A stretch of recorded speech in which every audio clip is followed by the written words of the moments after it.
Nearly 11 months after the tragic October 7th attack in Israel, the Justice Department announced charges against senior Hamas leaders for killing more than 40 Americans. And it comes as protesters again took to the streets in Israel to demand that the government releases the remaining hostages. CBS News' Jared Hill is live in New York with the very latest. Jared, good morning.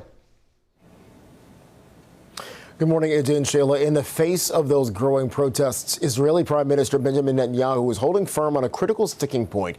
It's one that the U.S. isn't too keen on. Meanwhile, the DOJ case against those Hamas leaders is seen as important, although largely symbolic.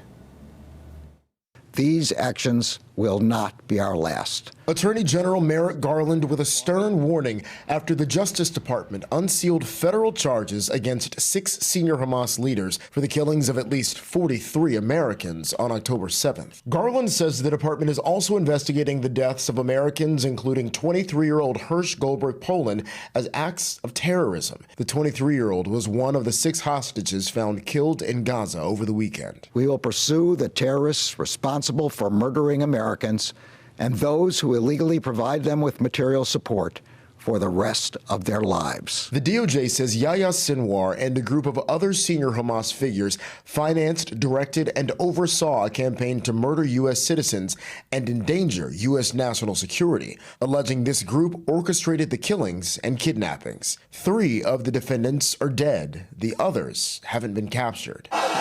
In Tel Aviv, another round of massive protests as thousands demand Prime Minister Benjamin Netanyahu agree to a ceasefire deal to free remaining hostages. Netanyahu, defying the outcry, points to the Philadelphia corridor as a key sticking point. He says Israel must keep troops in the narrow strip between Gaza and Egypt to prevent Hamas from smuggling in weapons. Yesterday, Netanyahu's political rival, former Israeli Defense Minister Benny Gantz, pushed back, saying the corridor isn't an existential threat and the hostages must be returned, even at a heavy price.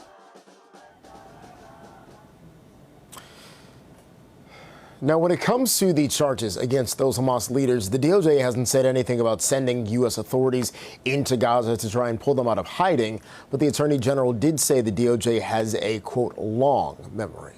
Back to you. Jared Hill reporting. Thank you so much, Jared.